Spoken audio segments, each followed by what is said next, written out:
Hi, everybody, and welcome back to another chapter of Sri Nisargadatta Maharaj's I Am That. And today we are looking at chapter 25, Hold On to I Am. So, welcome and let's begin. Are you ever glad or sad? Do you know joy and sorrow? Call them as you please. To me, they are states of mind only, and I am not the mind. Is love a state of mind? Again, it depends what you mean by love. Desire is, of course, a state of mind, but the realization of unity is beyond mind. To me, nothing exists by itself. All is the self. All is myself. To see myself in everybody and everybody in myself most certainly is love.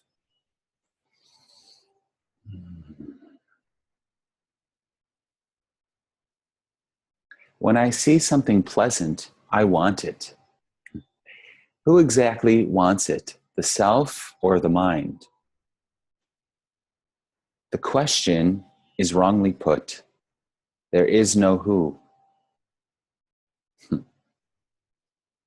There is desire, fear, anger, and the mind says, this is me. This is mine. There is no thing which could be called me or mine. Desire is a state of the mind, perceived and named by the mind. Without the mind perceiving and naming, where is desire? But is there such a thing as perceiving without naming? Of course. Naming cannot go beyond the mind, while perceiving is consciousness itself.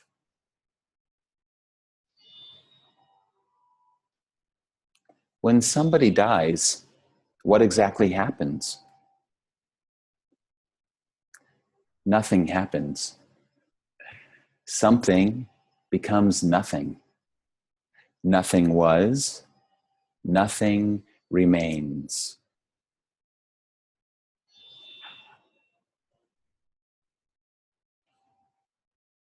Surely there is a difference between the living and the dead. You speak of the living as dead and of the dead as living. Why do you fret at one man dying and care little for the millions dying every day? Entire universes are imploding and exploding every moment. Am I to cry over them? One thing is quite clear to me. All that is, lives and moves and has its being in consciousness. And I am in and beyond that consciousness. I am in it as the witness. I am beyond it as pure being. Surely you care when your child is ill, don't you? I don't get flustered. I just do the needful. I do not worry about the future. A right response to every situation is in my nature. I do not stop to think what to do. I act and move on. Results do not affect me. I do not even care whether they are good or bad. Whatever they are, they are. If they come back to me, I deal with them afresh. Or rather, I happen to deal with them afresh. There is no sense of purpose in my doing anything. Things happen as they happen, not because I make them happen, but it is because I am that they happen. In reality, nothing ever happens. When the mind is restless, it makes Shiva dance. Like the restless waters of the lake make the moon dance. It is all appearance due to wrong ideas. Surely, you are aware of many things and behave according to their nature. You treat a child as a child and an adult as an adult. Just as the taste of salt pervades the great ocean, every single drop of seawater carries the same flavor. So every experience gives me the touch of reality, the ever-fresh realization of my own being.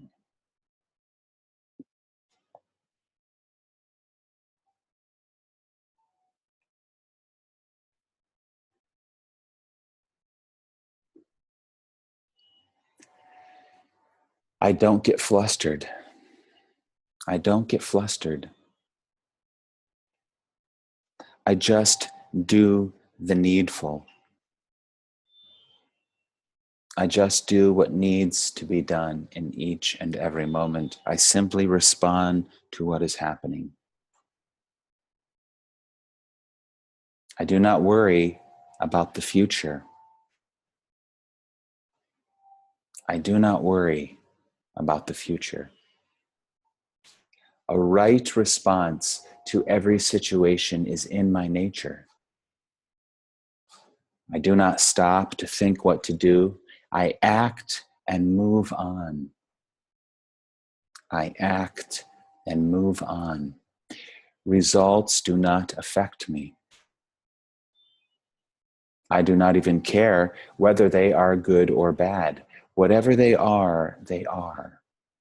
If they come back to me, I deal with them afresh. Or rather, I happen to deal with them afresh.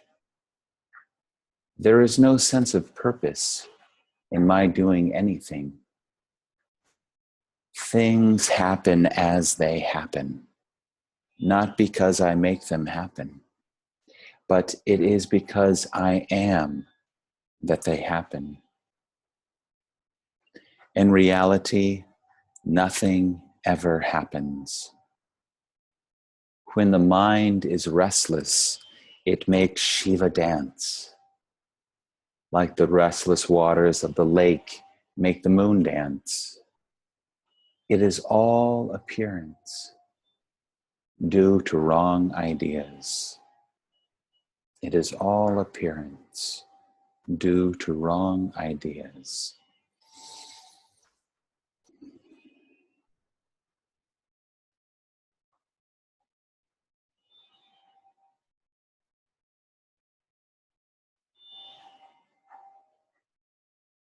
Nisargadatta says, I am. It is because I am that they happen. Is he referring to the little physical human body? No. I believe in this moment he's referring to himself as the absolute supreme reality. And he has said that the absolute is like the sun. You can't blame the sun for war. You can't say that the sun has caused man to go to war. And yet it is because the sun is that man is able to be and live and exist, and therefore also go to war. But you can't say that the sun is the cause of war.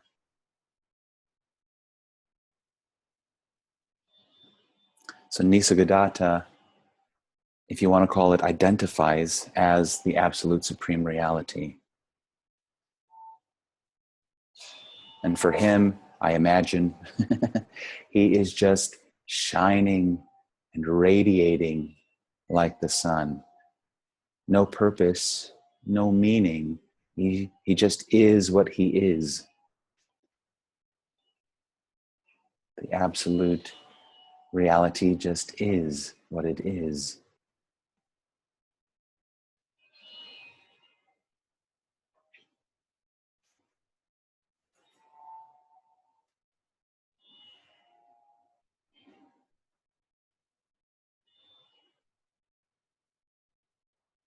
Let's go to the beginning where he speaks about love.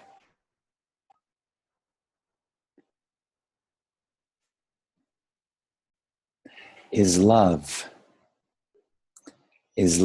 a state of mind? Again, it depends what you mean by love. Desire is, of course, a state of mind. But the realization of unity is beyond mind.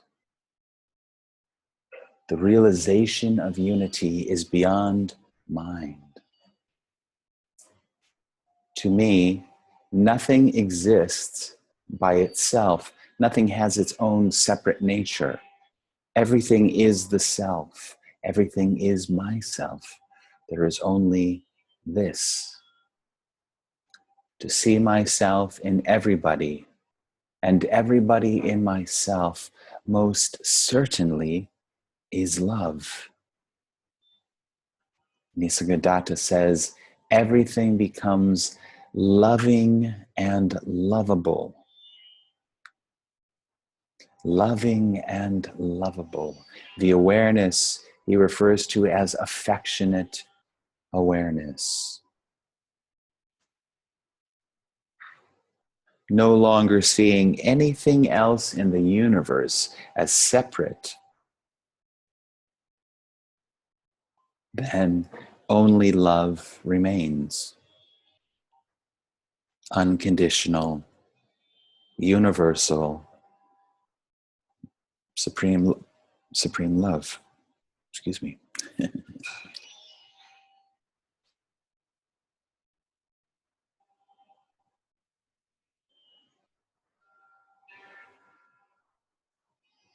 So even now, that love of the absolute must be present.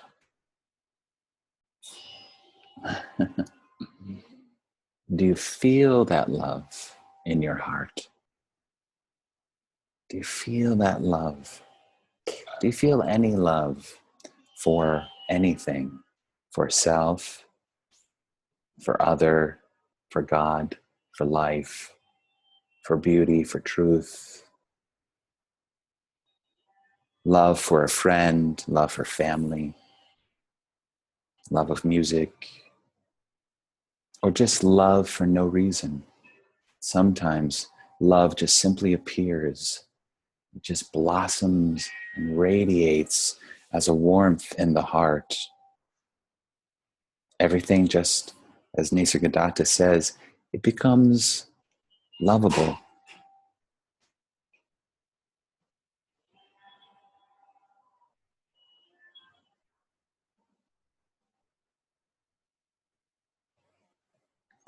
Rest as love.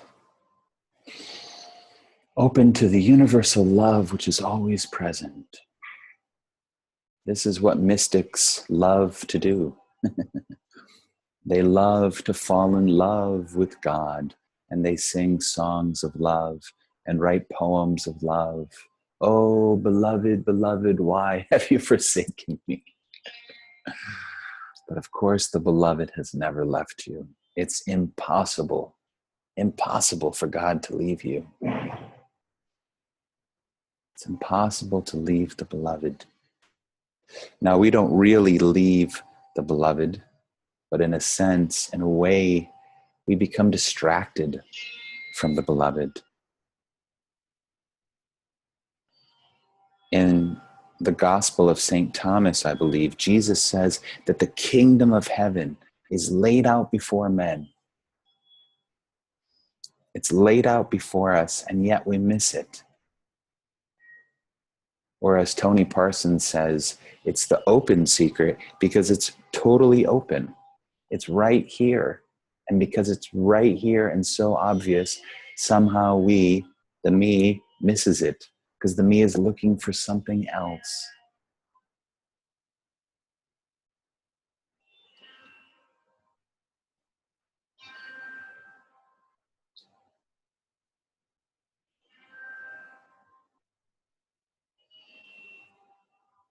And Nisargadatta Maharaj says, you are always the supreme. You are always the absolute supreme reality. You are always this pure unconditional love, despite your experience, your present experience.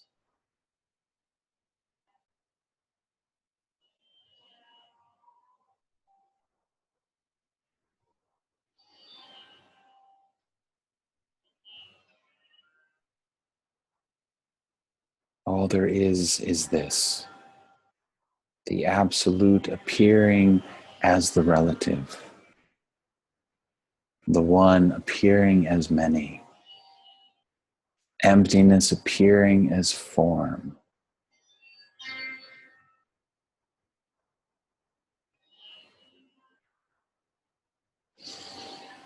love appearing as life. This is love appearing as life. Love is life and life is love, says Nisargadatta.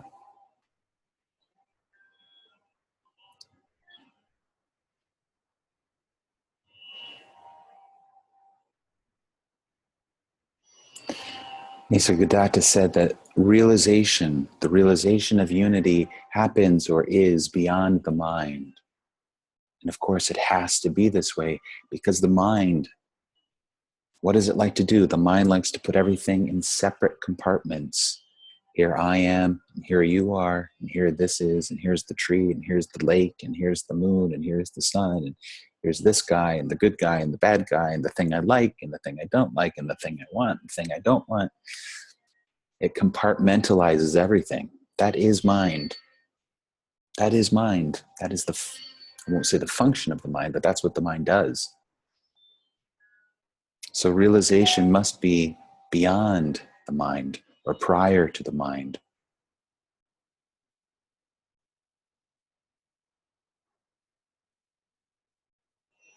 Of course, there is no mind. Mind is a tool that has become a master, but it's just a tool of consciousness. The functional mind is very helpful. The functional mind helps us cook breakfast, put on our clothes, do our work, live our lives. That's the functional mind. It's wonderful, that inherent intelligence. But the abstract conceptual mind, with which we use to imagine ourselves, with which we use to imagine the world, the conceptual, psychological, abstract mind, the pseudo-self. This is the thing that can appear to give us problems, appear to cause us suffering. We believe stressful thoughts which aren't true.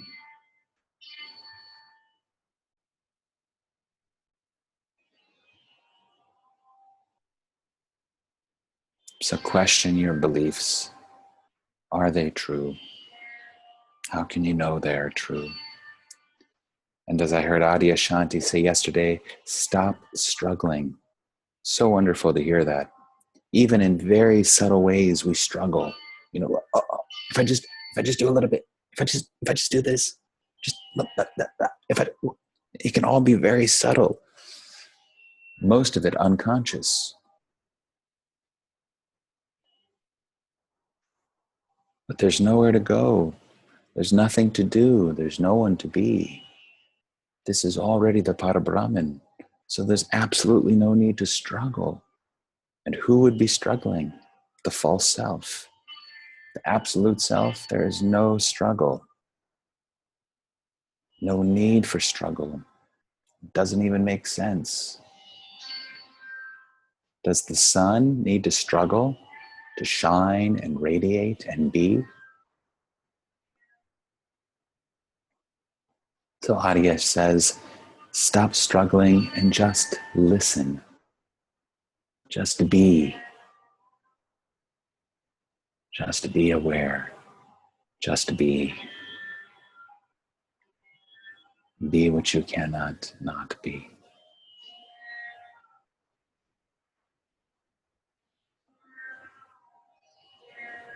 Thank you, Nisargadatta. Thank you, everybody.